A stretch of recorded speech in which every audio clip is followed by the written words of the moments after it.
33 in MLS and a penultimate regular season round that was primed with playoff permutations aplenty.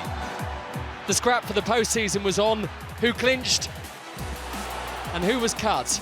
We'll bring you all the stories from a busy few days. But we begin our review with the race for the Supporters' Shield.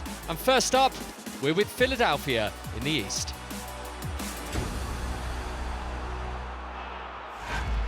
The Union had a confusing pitch, but a straightforward assignment in Charlotte. Win and put pressure on LAFC. But their hosts had another plotline in mind. Daniel Rios for Charlotte, needing a win themselves to keep their dream of a debut in the playoffs alive. Dream was proving the right word for the home fans and for Rios especially. Rios looking for a second! As the Mexican leapt for joy, Philadelphia hearts were sinking. Their case to be the league's best team in the regular season, based on the strongest defence, was crumbling. And with Kai Wagner blocking Nuno Santos' shot with a raised arm, the Union's problems were multiplying fast. Wagner was sent off for a second yellow card, and the penalty meant every chance the Eastern Conference leaders would fall 3 goals behind. Rios to step on, and he rifles it in! By his own admission, Jim Curtin's side were being outplayed and outrun. And an unforgettable night for Charlotte, and for Rios especially, ended with a 4th goal for the striker, a truly awesome foursome. Celebration in the Queen City, but had Philadelphia lost their grip on the crown? Hollington, oh yes! Top drawer! So just one more win would give LAFC the Supporters' Shield. But Portland knew a victory would clinch them a playoff place. And Moreno had a chance. It's a reviving point. Asprilla puts it on! And in! When it matters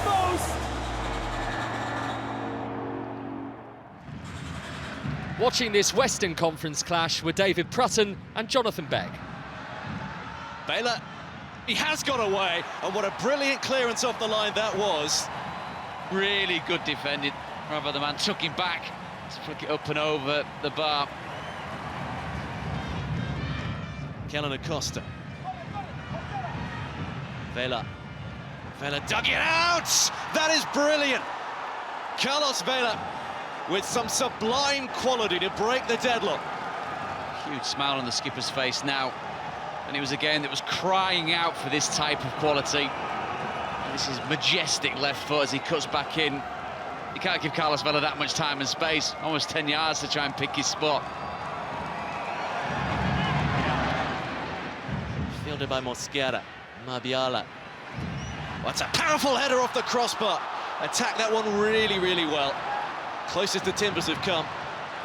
Really well attacked. It was a late run, wasn't it, by Claudio Bravo?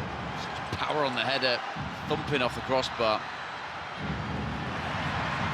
Mosquera. Oh, that's another decent delivery. He's enhanced his very young but growing reputation.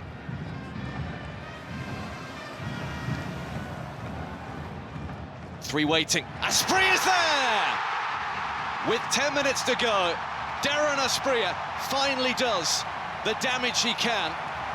Maybe that Shields will go all the way to the final decision day. It's a truly thumping header, isn't it? It's a bullet header that gives nobody any chance at all from LAFC's point of view. No less than what this crowd deserves, given the sheer volume, the passion flying out of the stands. Palacios. Oh, that's a brilliant ball. Now all over the back of the defender is Bravo. That's a big call from the referee. Steve Cherundolo is asking the question, understandably. Ismail El-Fath is the referee, who's been told to come and look at the pictures for himself. Arms on the shoulders. Well, that, I mean, you'd technically describe it as soft, but it is a foul. He signals for a corner, and that is a huge call right at the end of the game. leaves things finely poised. The Union players, management, I'm sure, are watching this. Bouanga all the way through! Wow, right at the death. Dennis Bouanga with his first ever MLS goal. Penalty, what penalty? What a time for that first goal. Bouanga driving into the Timbers 18-yard box. Once again, though, questionable defending at best from the home side. Take nothing away from the finisher, Bouanga. Look at the feet. Bedazzles Chara, moves him completely out of the way. Is that the goal that secures them the supporters' shield? There's the full-time whistle at Providence Park. And for the second time in their history, LAFC are winners of the Supporters' Shield. A first piece of silverware for Steve Cherundolo. A first step on the road to what they hope will be MLS Cup. It's a perfect ending. These type of emotional endings of games seem to be a habit in this league. I'm not quite sure why. And it's certainly not good for my health and that of the others involved, but we're ecstatic. We had a goal this year and we've achieved the first one. Staying in the West, the LA Galaxy were close to joining their city rivals in the postseason. A draw would have been sufficient against a Real Salt Lake side who were still fighting for a playoff spot themselves. And that battle seemingly got tougher when a challenge on Ricky Puig brought the Galaxy an early penalty. The Spaniard took it, but Zach McMath had all his angles worked out. Greg Vanny's team had only been beaten once in 2 months, so RSL's retaliation wasn't just swift, it was surprising too. Herrera in the area, plays it across, they score! Cordova! 9 for the season now for Sergio Cordova. But something that was in double figures already was the number of spot kicks the Galaxy have been awarded this season. Though the foul on Chicharito wasn't initially given, video review deemed it to be a penalty, the 14th that they've had in 2022. The conversion rate doesn't make for pretty reading. Here's Douglas Costa, looking for that 1-1 score, fires and scores! But the Brazilian paid no attention to the failures of others that had gone before him. Puig, though, almost made amends for his penalty miss, and then some. McMath got nowhere near the midfielder's blistering attempt, and with the Galaxy growing in belief, RSL were becoming increasingly thankful to the frame of their goal as Kevin Cabral rattled the post.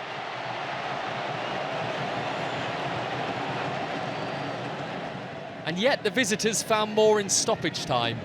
Justin Glad was denied a winner by the legs of Jonathan Bond, and then seconds later the defender had another golden chance to give Pablo Mastroeni's team all 3 points. Time will tell whether RSL feel mad, sad or glad of this draw in Carson. The draw for RSL was potentially helpful for Minnesota United as they travelled to San Jose. Less helpful, the Loons' own form of late, only Dane St Clair stopping an escalation of concern with a fine first-half save from Paul Marie. Minnesota so close to sealing a playoff place, but collapsing with 1 point from a possible 15. Emmanuel Reynoso and Mender Garcia both struggling to fire. The Quakes' story revolved around their captain on the night, the retiring Shea Salinas. Driving it into traffic! Oh! Could you have written it any better? Goal! San Jose! The joy of a goal in his final home game for Salinas. But Adrian Heath would surely reflect on the holes now appearing all over his team's defence. One of which Benji Kikanovic took advantage of to clinch victory for San Jose and leave Minnesota one last chance to claim the playoff place that looked to guarantee 6 weeks ago. Minnesota's defeat kept the playoff door ajar for the revitalised Vancouver Whitecaps. They'd not won 3 in a row for over a year, when rather ironically they'd beaten Austin FC twice. Ryan Gold elicited some good memories just 7 minutes in against the Texans. Austin have had a postseason invite in their back pocket for a while, but there are questions over whether the momentum that carried them there can be rediscovered. The goals have dried up, and the points certainly have. And all the while, Vancouver are dreaming of another miracle. Can he cut it back for Cavallini? He does! Lucas Cavallini is back! And so, potentially, are the Whitecaps. Win at Minnesota, and they're in the playoffs. A place behind Austin in third were fellow Texans FC Dallas, on the road in Colorado and almost on the scoresheet, with Hader Obrian brilliantly kept out by the retreating Keegan Rosenberry. Clinching a home game in the playoffs was the name of the game for Jesus Ferreira and co, with the striker remaining just 2 short of 20 goals in the regular season.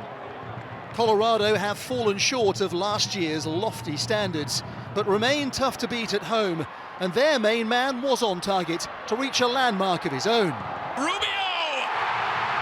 There's the opener! There's goal number 15 for Diego Rubio!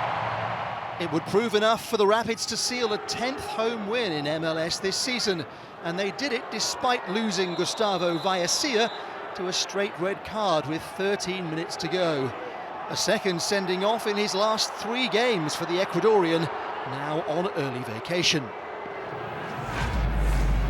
Nashville's playoff place had been secured by virtue of Portland's earlier defeat, but their focus remained on finishing in the top 4 to ensure that they'd be back at Jodis Park at least one more time in the postseason. And that would have been entirely plausible had Hani Mukhtar added to the 23 MLS goals that he has this year. Instead, Nashville was stung twice in 9 first-half minutes by the Houston Dynamo. A handball by Walker Zimmerman was spotted by video review, and Sebas Ferreira wasn't too bothered about picking a corner with his penalty.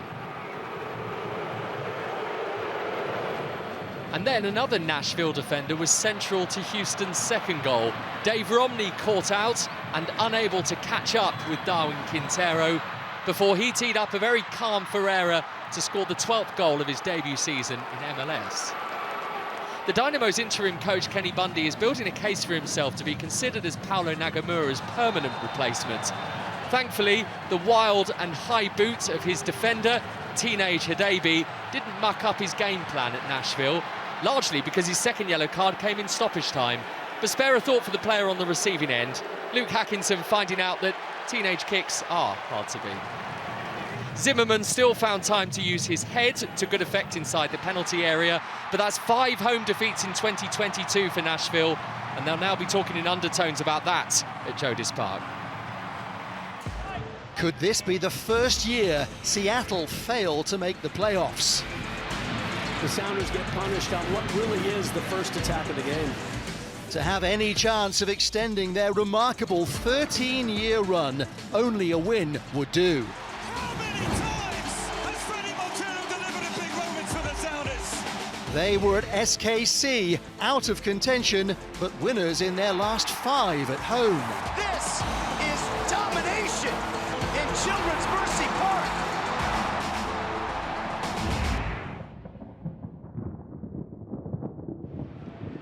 Adam Virgo and Dan Roebuck are your commentators. Not it down here for Rusnak. Threaded through here for Ladero. Pull back, no one there, and then the follow-up from Roldan is blocked and it's pushed behind for a corner. Great play there. First time we really seen a bit of width and quick play from the Sounders in the final third. And then you really think Roldan's going to come in there and get that little tap in.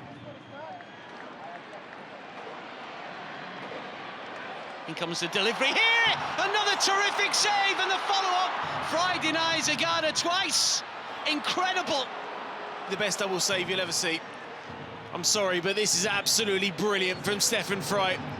You think there's a goal there? He managed to claw that out, but he managed to get himself up quickly and make himself as big as possible. I think he's winded himself. That's an unbelievable save there. You don't rest on your laurels, and you make yourself as big as possible afterwards. What a double save that was.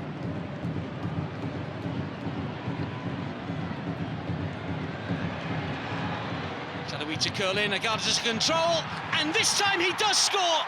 Spins inside the area, nothing Fry can do. It's a wonderful turn, and this young player has made such an impact. Well, he's a player in form. He's a player that is full of confidence at the moment. Great touch, great turn, great finish, and a game that's been finally in the balance. SKC find themselves in front. Roldan finds Atencio. This is Nico Ladero, helps it on. Montero with a turn! Oh, what a chance! What a chance! Wonderfully worked. Huge opportunity for the Seattle Sounders. Well, he knows that's an absolutely huge chance. It's a brilliant turn from him. He thinks goal and he misses a target. Montero makes the move, takes it on his chest, does well here against Fontas. To wriggle free, brought down, surely. Well, the Seattle players are not happy here. Is this going to be a way back into the fixture and back into the playoffs? Going to take another look. Well, if he wins the ball, it's a fair shout. If he doesn't, it's a penalty. And he doesn't. I cannot believe that's not been given. Roldan. Montero. Oh, my word, that was dipping under the bar, I think. Terrific save from Pulskamp. It's an awkward save for the goalkeeper because it's an unexpected save that he has to make. I mean, it's a speculative shot there from that angle.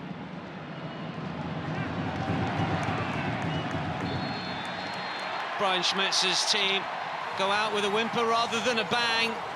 Failed to make the playoffs for the first time as a Major League Soccer franchise. It's finished here. Sporting Kansas City 1, the Seattle Sounders 0. It is human nature to be hurting right now, players and coaches. We're going to try and answer the why. How did it happen? What can we do better? You know, there just needs to be some changes so that we can get back to, you know, being a winning club. Over to the Eastern Conference and a Friday night at BMO Field where Inter Miami was still part of the playoff chase and Toronto, despite their sprinkling of star names, were not. Lorenzo Insigne had the first chance. You sense Bob Bradley still has a fair bit to figure out with his squad in the off-season. The second half brought more out of Miami. Jean Motta licked the post with a free kick, but of course the attention was on Gonzalo Higuain, whose goals are one of the main reasons that his team is still in contention for a top 7 finish. His header from a rebound was neither a shot nor a pass in the end, but his coach Phil Neville, who said after the game that Higuain has got the whole dressing room playing to his tune, then witnessed more productivity from that harmonious relationship. Neatly worked by Miami, falls for Higuain! Wouldn't you just know it? A huge goal for Inter Miami, and once again, it's the late show from Gonzalo Higuain! That win for Miami knocked New England out of the playoff race before they took to the field against Atlanta United.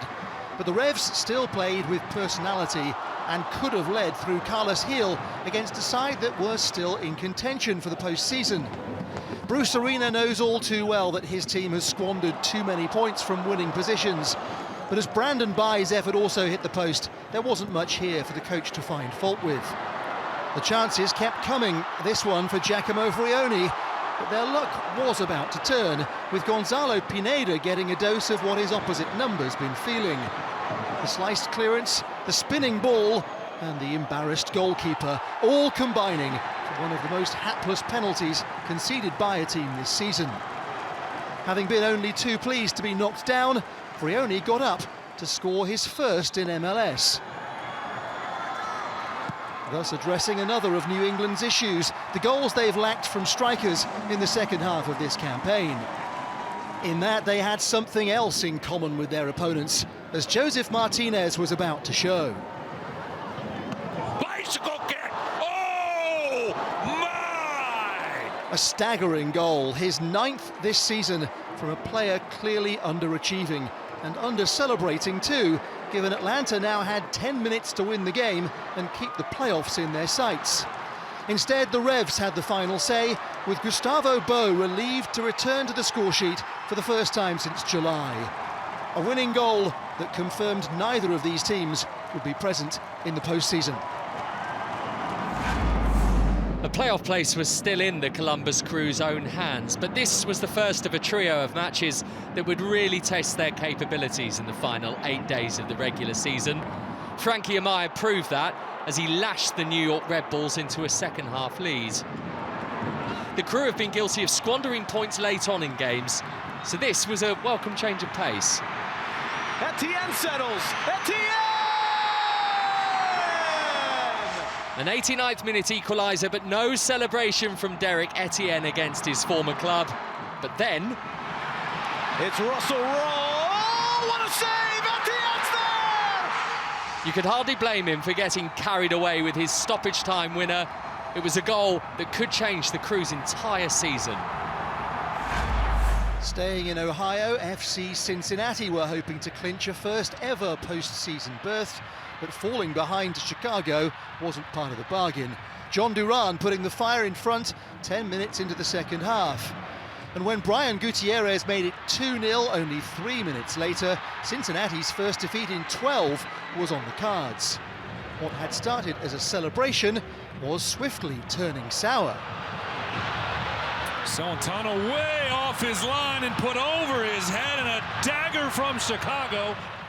Duran had 5 in his last 4 games. Cincinnati had a major headache, soon slightly relieved.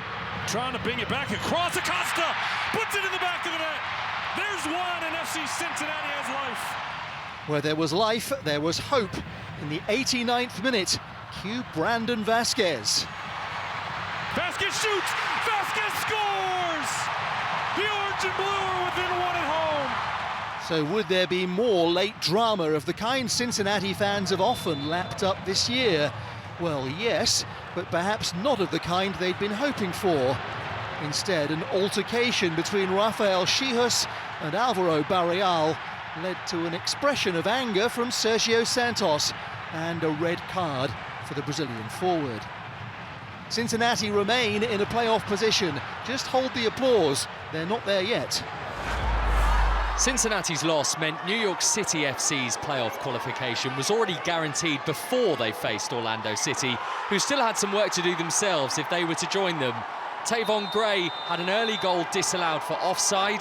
Santi Rodriguez was deemed to have been interfering with play despite not actually making contact with the ball. Orlando bashed 4 goals past Toronto before the international break, and Facundo Torres, who got the opener in that game, repeated that valuable contribution immediately after the restart here. So NYCFC were now dealing with 2 problems, the other being that they had to play this game at Red Bull Arena, the home of their rivals. It was because both Yankee Stadium and Citi Field were unavailable. But after toiling for over an hour in awkward surroundings, they were the proud owners of an equalising goal.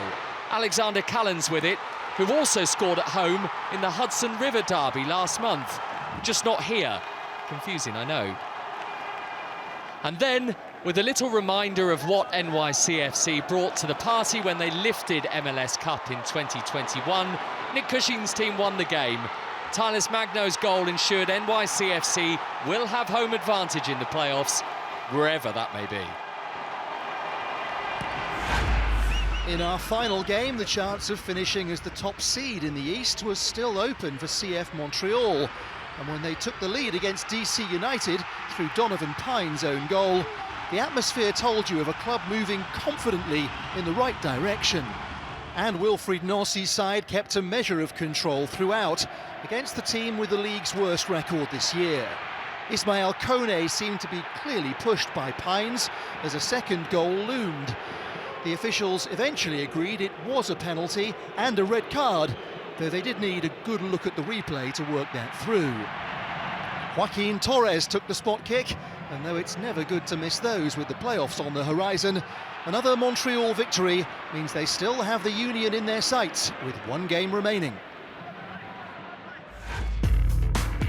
That win for Montreal takes the race to finish top of the East to the final day. They're now just 2 points behind leaders Philadelphia. The Union's conquerors Charlotte are one of 5 teams fighting for the 3 remaining playoff positions. In the West, congratulations to LAFC on a second Supporters' Shield. 2 postseason places are still on offer though, and how about this on decision day? Portland go to RSL, Minnesota host the Whitecaps. We leave you with Charlotte's sharpshooter. And it's number 4 for Danny Rios. Can you believe it? And of course, LAFC. Vela with a bit of space, with an angle, and with a goal of the utmost quality. Dennis Buanga. Buanga still! Oh, deflected it in! And it may be the moment that clinches the supporters' shield. This copyrighted broadcast of Major League Soccer may not be retransmitted, reproduced, or rebroadcast without the express written consent of Major League Soccer.